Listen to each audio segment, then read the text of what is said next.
गुरु सुख चाहता शिव सुख की नाचा तो तुति सरवर में सदा होवे मम आभार। देवादेव श्री शांतिनाथ जी भगवान की परम पूजा चरण व गुरुदेव श्री विद्यासागर जी महाराज की परम पूजा विनवाचार्य श्री समय सागर जी महाराज की परम पूज्य निर्यापक श्रवण मुनिवर श्री भाई सागर जी महाराज की जय। समस्त निर्यापक संघ की जय। एक व्यक्ति जिसे अच्छाई या बुराई का भेद ज्ञान नहीं था, बहुत लंबे समय से वह व्यसनों से लिप्त था और उस व्यसनों की प्राप्ति के लिए करने योग्य कार्य के साथ साथ नहीं करने योग्य कार्य भी करता रहता था।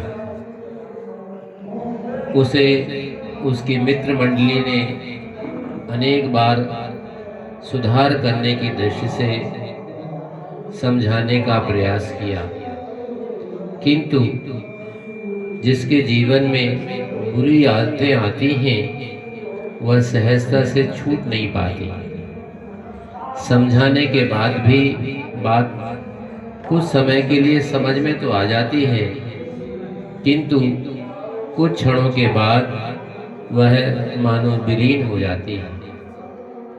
आचार्य भगवान कहा करते थे कि जैसे किसी व्यक्ति का अवसान हो गया, मृत्यु हो गई, तो लोग स्मशान घाट तक उसे ले जाते हैं और वहाँ जितने भी लोग पहुँचते हैं सबको संसार की नश्वरता का बोध किसी उपदेश के दिए बिना भी समझ में आ जाता है, मगर उसे साहित्य की भाषा में कहा जाता है स्मशानी वैराग्य। वहाँ तो आपको समझ में आता है कि वास्तव में सत्य यही है, कुछ भी साथ में नहीं जाना है, मगर जैसे ही स्मशान घाट से लौट करके व्यक्ति अपने निज निवास तक पहुँचता है और वहाँ एक क्रिया करता है। कौन सी क्रिया करता है? घर के भीतर नहीं जाएगा, वो घर के बाहर ही खड़ा होगा और एक बाल्टी पानी ले आओ, चाहे मग्गा से डालो चाहे, तो वो जितना बैराग था वो वहीं बाहर के बाहर ही डूब जाता है और पुनः उसी राग रंग में व्यक्ति लीन हो जाता है। इसलिए वो स्मशान के वैराग के समान ही बात कुछ समय के लिए तो समझ में आ जाती है, किंतु जिस प्रकार से आधुनिक जगत में व्यक्ति के जीवन में कोई व्यक्ति गुटखा खाता है, कोई व्यक्ति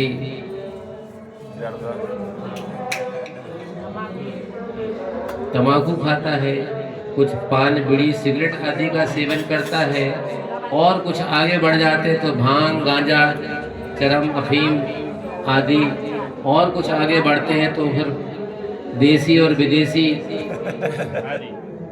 आदि का सेवन करता है। शरीर उसका खोखला भीतर होता जाता है।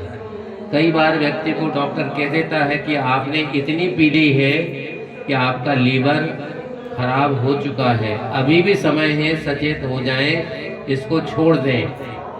कुछ समय के लिए तो व्यक्ति छोड़ देता है, किंतु ज्यों ही वो पुरानी मित्र मंडली मिलती है और उनके लपेट में आ जाता है और पुनः चालू कर देता है। वह अपना हित अहित का भेद नहीं कर पा रहा है, इसलिए उन विषय वासना की वस्तुओं से लिप्त हो जाता है। आचार्य भगवान कहा करते थे, यह नासमझी ही हमारे जीवन में खतरनाक है।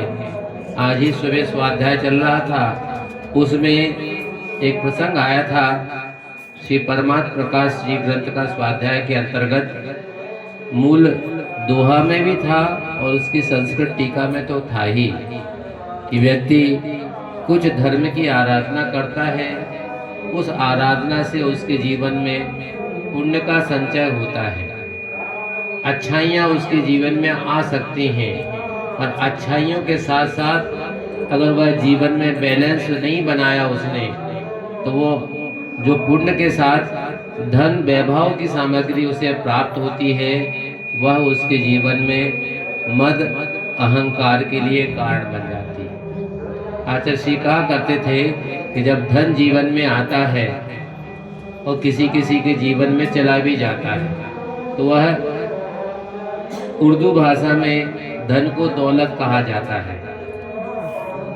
दौलत शब्द अपने नाम को सार्थक करता है। क्या सार्थक करता है?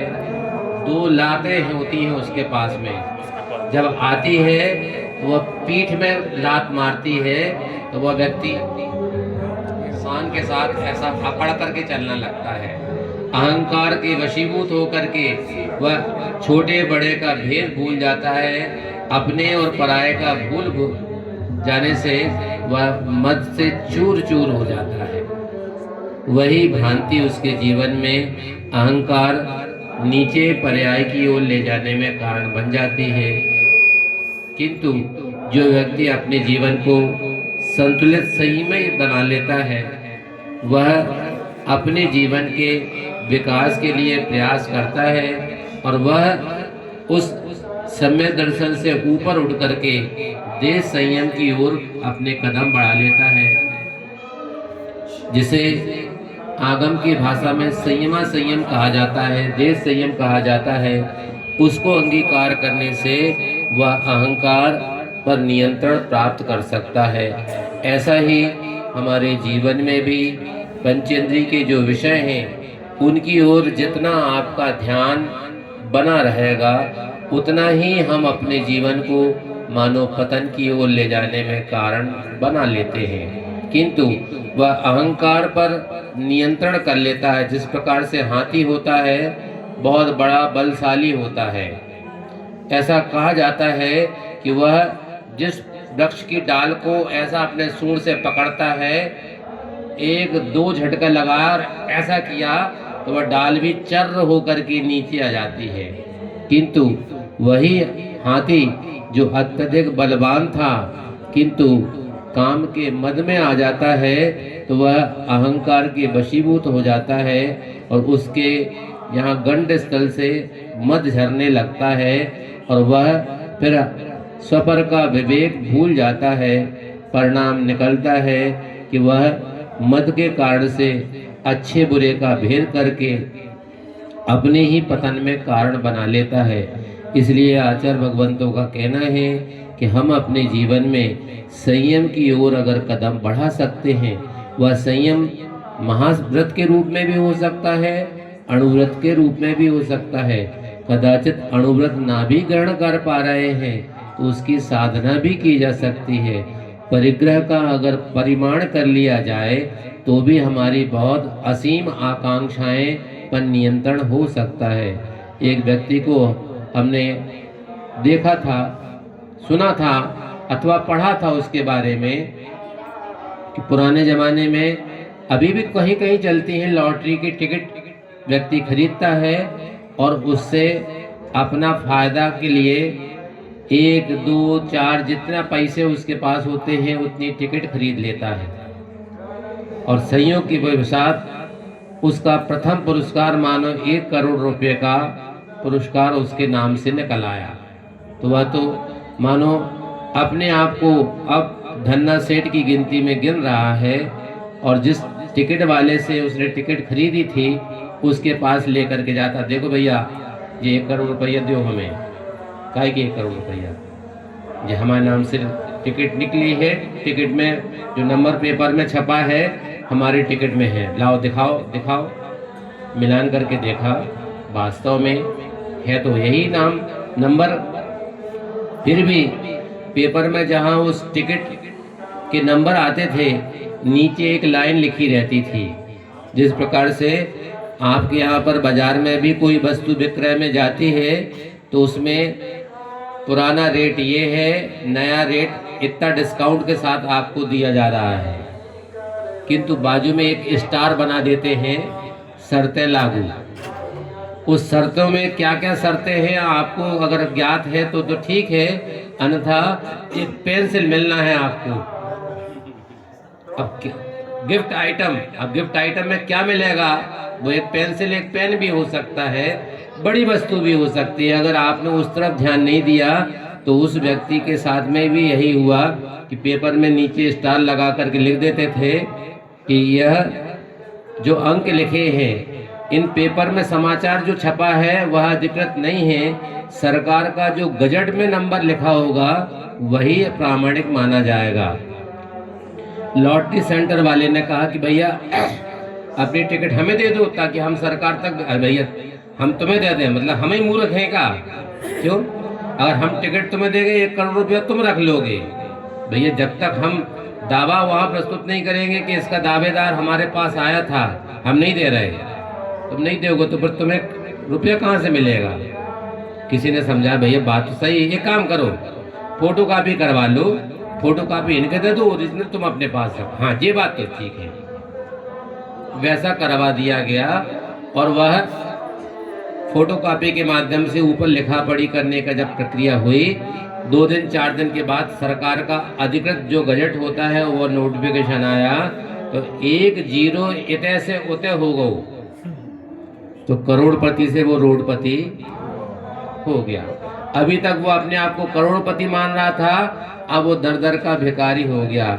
हमारे जीवन में भी लगभग यही दशा है कि हम अपने आप को धन संपदा से युक्त मान लेते हैं, किंतु कब कर्म का पाटा पलटा और कब वायदा बाजार में पैसे लगा दिए कमोडिटी में और करोड़पति से रोडपति हो गए, कोई पता ही नहीं चलता है। जिस प्रकार से चांदी है दिन दूनी रात चौगनी, भाव बढ़ता जा रहा है, बढ़ता जा रहा है। कल ही कोई व्यक्ति बता रहे थे महाराज एक साथ 28,000 रुपया टूट गई। अब जिनने महंगे भाव में खरीदी होगी, मान लो 10-20 किलो खरीद ले वो, और उसके भाव में इतना अंतर हो जाए तो वह 3 लाख का अंतर पड़ जाएगा। तो आप कहाँ से लाएंगे इतनी पूंजी? इसलिए जीवन में धन संपदा को प्राप्त पुण्य के प्रताप से हुई है, किंतु उसमें हम अपने जीवन को संतुलित बनाए रखें, यही धर्म का उद्देश्य है। आज मध्याह्न काल में आचार्य भगवान ने की जो भावना थी कि आपके यहाँ पर क्षेत्र पर संत निवास नहीं है, अभी तो इन आपके बनाए हुए कमरों में ही संतों को रुकना पड़ता था। समाज ने, कमेटी ने निश्चय किया है कि पीछे परिसर में जो जगह खरीदी गई है वहाँ पर एक व्यवस्थित संत निवास बनाने का भाव है। उसका शिलान्यास समारोह मध्याह्न काल में संपन्न होगा। और कल दोनों जो बड़े बड़े भगवान हैं, बैठे बाबा और खड़े बाबा, दोनों के ही महामस्तकाभिषेक का आयोजन है। उसमें आप सब अपने अपने परिचित मिष्टों के साथ पधार करके अपनी सहभागिता प्रदान करेंगे। यही मंगल कामना बोली आचार्य गुरु श्री विद्यासागर जी महाराज की।